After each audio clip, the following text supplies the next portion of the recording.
Greetings and salutations, friends, and welcome to more Warhammer lore. This time for Manfred von Carstein, the poor man's Vlad von Carstein. Now, despite being a weaker, shittier, less interesting version of Vlad, Manfred still has many followers, and he's not completely useless. He has, after many years of study, become a fairly decent magician. He does in fact lay claim to the title of most powerful current vampire mage, which is no small achievement, certainly.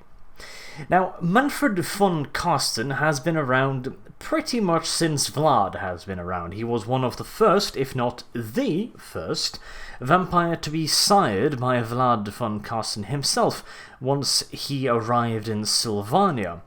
This means that Mannfred is probably one of the most pure-blooded vampires currently around. You see, in the Warhammer universe, every time a vampire passes on his peculiar gifts to another individual, the gift becomes a little bit weaker, so every single step down the line from the original vampires, the vampire gets a little bit weaker. Physically weaker, mentally weaker, and magically weaker, to the point where if this continues, eventually vampires will be little less than uncontrollable beasts, although we are quite a distance from that particular fate still, as the vampires are quite hesitant to continue on the traditions, and some vampire clans have apparently found a way around this particular curse. You see, in the Warhammer universe, there is no set way to turn someone into vampire. It is done through various rituals. The simple biting of a human, for example, is but one of many different versions of what is essentially the same ritual, with slightly different magical components and therefore slightly different effects. Regardless, Manfred is most definitively not cursed with any of the shortcomings that can be seen quite visibly further down the vampire bloodline. He is an extremely cunning individual. After Vlad's death, when all of the other vampires were fighting in amongst themselves to claim his throne, Manfred simply just stepped back and let the other vampires fight it out between themselves before finally, after waiting patiently for a considerable amount of time, stepping forward into the limelight and taking his rightful crown. And this is despite the fact that, having been one of the first vampires sired by Vlad, he had a better claim to the throne than any of the others, but Manfred is not so naive as to think that a mere claim is in any way enough to convince all of the other vampires that he has some kind of right to it that they do not. Nevertheless, though, Manfred himself did feel that he had a certain right to the crown of Sylvania, and, well, the problem with being the heir of an immortal vampire lord is that, well, he's immortal, so he's not going to be falling over out of old age anytime soon, and eventually Manfred felt that he had to move things along a little bit by taking Vlad out of the game. He did this by informing the Grand Theogonist Wilhelm III of Altdorf about Vlad's secret to immortality, as Vlad was immortal in the most literal of sense, where even a cannonball to the face was only a mild inconvenience. The secret was Vlad's magic ring that allowed him to resurrect. Armed with this knowledge, Wilhelm III hired the most famous thief in the Warhammer world, a certain Felix Mann, to steal the ring from Vlad. And with some help from the shadows by Manfred von Carstein, he succeeded in his robbery. Vlad was not best pleased with this turn of event, and threw his entire army and himself at the walls of Altdorf to regain his ring, as he assumed that the only one who could have possibly stolen it was his besieged foe.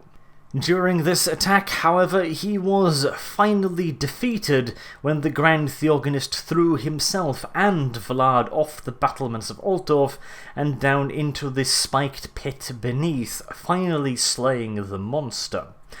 But this is where things got a little bit complicated. You see, Wilhelm had not told anyone that he had hired a famous thief to steal the ring, because, well, obviously, why would a holy man ever hire a thief to do something like that? That's incomprehensible. He wouldn't do that, He was a great man. He wouldn't hire some petty thief to do his bidding, of course not.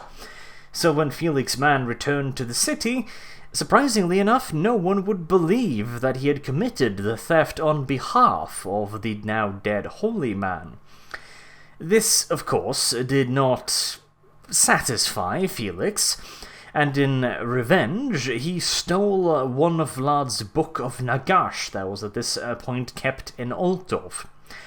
What Felix failed to realize was that when he had the ring, he was a target for the other vampires wanting the ring, but having the ring and the Books of Nagash, which allows one to raise the undead, well, that is one hell of a bullseye to paint on one's back, and, not wanting to disappoint, Manfred visited Felix and relieved him of both the ring, the book, and Felix's life in the process. Having gotten this minor errand out of the way, Manfred von Carstein simply just retired to a calm and peaceful life of hunting down other necromancers, killing them in the most violent and vicious manner possible, and stealing all of their books. He then studied said stolen literature and waited for the other vampire counts to take care of each other, with only a little bit of poking and prodding here and there to make sure that they killed each other off in as economical and rapid a manner as possible before returning to Castle Drakhoff in Sylvania and finally reclaiming his rightful throne. But of course, this was not the extent of Manfred's ambitions. Like Vlad before him, he too considered the Empire to be his by right. He wished to be the first vampire emperor. However, unlike Vlad, Manfred was a very patient fellow, and waited for several decades until the various elector counts, still warring in between each other, had completely forgotten the threat posed by Sylvania in the First Vampire War, and during the infamous winter of 2132, Manfred led his undead armies out of Sylvania and into the Empire. At this time of year, the various armies of the Elector Counts were already disbanding, seeing as the campaign season was long over, but undead don't really give too much of a shit about the fact that it's a bit cold outside, and through this maneuver Manfred von Carstein caught the various powers of the Empire completely unawares. Several smaller imperial armies were sent to try and halt Manfred, but they were all defeated before they could inflict any real damage upon his armies. It came to the point where the mere mention of Manfred's approach would cause entire villages to flee in the hopes of reaching safety before the vampires got to them. However, the problem with moving large amounts of people during winter, particularly civilians that haven't prepared for a lengthy trek through the snow, is that the overwhelming majority of them are simply just going to freeze to death, and, well, we all know how much the necromancers love massive amounts of fresh corpses, do we not? It looked to be a sure thing. Manfred had a massive army. He had caught the Empire entirely unaware, and he had blitzed it in a manner very, very dissimilar to that of Vlad's lengthy war of attrition with the forces of the Empire. He now stood outside Altdorf, the city seemingly undefended. Manfred had won, or at least so he believed. Sadly for Manfred, the Empire had taken a few precautions now that they knew that the vampires were far more of a threat than originally anticipated. They had gotten a hold of a certain book, the Liber Mortis, the Book of Death, and, in this case, more importantly, Unbinding. You see, in the Warhammer world, there are several ways that death can be used on the battlefield. The lore of the undead is all about bringing the dead back to life and controlling them in a way almost like a puppeteer controlling an army of puppets. Essentially, they are using their own magical willpower to enhance their soldiers and command them forward.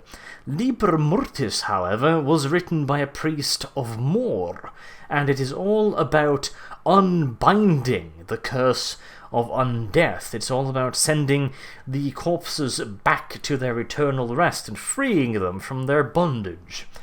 As you can imagine, this poses a bit of a problem for an army that consists entirely of the undead. Vlad himself had circumvented this problem by employing large numbers of vampires and mortal servants within his army. Manfred, however, having seen the overwhelming majority of his rivals killed before his ascension to the throne, could count on very little support from the other vampire counts, and, having planned his entire campaign around a mid-winter attack designed specifically to blitz the Empire during a period of time when moving mortal armies was extremely dangerous and, well, virtually impossible in all due honesty, had almost no living contingent in his armies. He had with him the Drakhoff halberdiers as his own personal honor guards, as all rulers of Sylvania did, but this formation counted no more than a couple hundred men, not something that you storm a city with, and with the rest of his army crumbling around him, well, he really only had one option. He could either throw everything he had at the city, hoping to overwhelm it before the city's defenders either A, put paid to the rest of his army, or the Liber Mortis incantation finished, and they all crumbled to dust. If this was Vlad, he would undoubtedly have done the first and thrown his armies towards the Empire. However, Mannfred had seen, in fact he had been there to see, exactly what that got Vlad, and he chose option B instead, and retreated what was left of his undead army, giving up on his dreams of becoming the first vampire emperor, perhaps, but saving his life, such as it is, in the bargain. He hadn't given up yet, however, so perhaps his plan to blitz Altdorf had failed, but that did not mean that his plan to conquer the Empire was yet completely lost. Instead, he followed the River Reich towards the city of Marienburg, intending to capture the city quickly by invading its port areas through the waterways and using them to take over the rest of the city. With the city in his grip, not only could he levy further living reinforcement by turning and corrupting the city's living population, but he could also replenish his ranks of the undead far beyond the abilities of Liber Mortis to dispel. Unfortunately, however, the Marienburgers were not particularly fond of this plan and fought against the undead tooth and nail, and managed to save their city, at least initially, from the original surprise attack aimed at their port. Realizing this, Manfred fell back and began building siege equipment. However, before he could really get going with the second attack on Marienburg, he was informed by his spies that a massive imperial army was hounding him from Altdorf. This came as a bit of a surprise to Manfred, as he had assumed that the various imperial city-states would be unwilling to aid each other in, at the very least, such a rapid fashion. However, he had underestimated the Empire's disgust for the vampires, and, well, the simple fact that the vampires had done a hell of a lot damage the last time they were rampaging through the Empire, and at this particular point in time, the Empire was in absolutely no mood to play politics and risk another long, drawn-out vampire war. Additionally, it has to be mentioned that the last guy who managed to quote-unquote defeat the vampires gained a massive amount of fame and fortune, and almost managed to crown himself emperor properly this time, so it is not entirely impossible that they figured, whoever manages to beat this vampire first might just make it all the way to the throne this time, and this vampire is weaker than the last. Opportunity beckons. And so began the chase. The armies of the Empire chasing the armies of Mannfred, and then the armies of Mannfred chasing the Empire, and so on, and so on, and so on, in a peculiar little game of cat and mouse where neither side was ever entirely sure whether they were the cat or the mouse. A good example of this: the armies of Ostmark managed to surround and ambush the forces of Manfred von Carstein at Hostenbad, wounding the vampire himself and destroying well over half his army. Yet, this is the thing with an undead army. With what remained of his army, Manfred managed to surprise and attack the town of Felp, killing its inhabitants and creating himself a new army, which essentially put both the warring factions back at square one. Though again, during the First Vampire War, the Empire had gained invaluable experience with fighting the undead, and managed to push Manfred all the way back to Sylvania in order to escape destruction. Manfred may even have assumed that the Empire, like they did last time, would fall back into the old pattern of internal rivalry and squabbling once the vampires appeared defeated. However, this might be a case of whoever managed to finally beat the vampire would get a massive PR victory, or it might just be the simple fact that vampires are bad, and they are clearly quite dangerous, so perhaps we should finish the job this time. Regardless, the Empire armies were not so easily dissuaded this time, and followed Manfred into Sylvania, hell-bent on rooting out the vampire counts once and for all. The entire military might of the Empire was brought to bear on the tiny province of Sylvania, and it cannot be stressed enough that the Empire is one of the true superpowers of the Warhammer world. In most cases, their internal squabbling is what prevents them from expanding their territories effectively, but with a common enemy like the vampires, the entirety of their military might was brought to bear. And not only the Imperium sent forces. The Dwarven Empire had long suffered under various vampire incursions, and they too had a vested interest in seeing the hated vampire counts put into the dirt for one last final time, and sent armies to aid their human allies in the final and hopefully lasting extermination of the vampires. Manfred von Carstein, however, was not a complete newbie in this whole military game, and continued to offer resistance, hoping that he could outlast the Imperial armies. His final gambit was to draw the armies of the Empire and those of the Dwarves' High King into the swamp known as Hel Fenn. This is a particularly cursed area of the Warhammer world, where many people have met their ends over the years. He managed to raise another massive horde of zombies from this fen, and use these hordes to continuously skirmish with the Imperial army, drawing them deeper and deeper into the swamp. hoping that the swamp would be capable of inflicting as much damage upon the Imperial army as his undead, and this certainly was not an entirely unreasonable hope. Now, you can imagine yourself wandering into a dark, dingy swamp with magical fog curling around your legs, completely unaware if there's a horde of zombies hiding mere meters away from your positions just underneath the watery surface.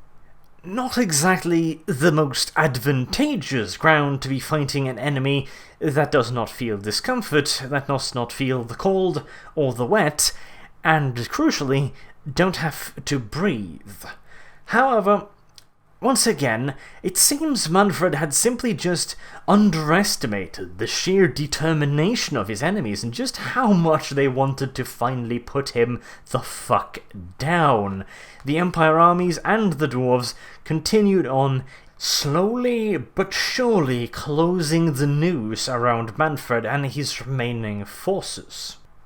Mannfred, however, had one last gambit in mind. Realizing that the battle was most definitively lost, he sent what remained of his army straight towards the closing Imperial forces and attempted to flee. Unfortunately for Mannfred, he was caught at the edge of the swamp by the Elector Count Martin of Stirland, mounted upon a majestic griffin. Now, Mannfred is no slouch in close-quarter combat, but much weakened from months upon months of continuous fighting and the resurrection of his forces, despite being able to wound the Elector Count, was finally cut down. And while a normal blade would prove to be virtually pointless against a vampire count of Mannfred's particular power, this was no ordinary blade. This was one of the rune fangs of the Empire, and even Mannfred could not survive that kind of a mauling. It didn't help either that Martin of Stirland took particular care in making damn sure that Mannfred would not be leaving the swamp in less than a few dozen pieces. And while Mannfred was now truly dead, he was later resurrected essentially by pure accident, ridiculously enough, because, well, he had to make an appearance in the end time, so I won't go too deeply into that here. Suffice to say, they needed someone to fight against Nagash that wasn't pure good. They needed the undead to have a little bit of a rumble with the undead, and the vampire counts have never really been that big of a fan of Nagash, seeing as the vampire counts really do need the living so that they can live themselves, and so wiping out all life is not really something they've got on their agenda, at least not most of them anyways. But that is of course end times lore, and I do absolutely abhor that kind of nonsense, and this is most certainly no exception, as again, Mannfred was literally resurrected by pure fucking accident, as some blood leaked into a tree that he was apparently resting under, and this was somehow enough to wake him back from the dead, which kind of flies in the face of established lore, where vampires can be in a pseudo-death state and be resurrected with blood, but I've never heard of a dead one suddenly coming back to life because someone was bleeding a few dozen meters away, which seemed a little bit wonky, but then again, it's the fucking end times, or what do you expect? Until next time, I have been Arch, thank you very much for listening, and I do hope to see you soon. Have a good day.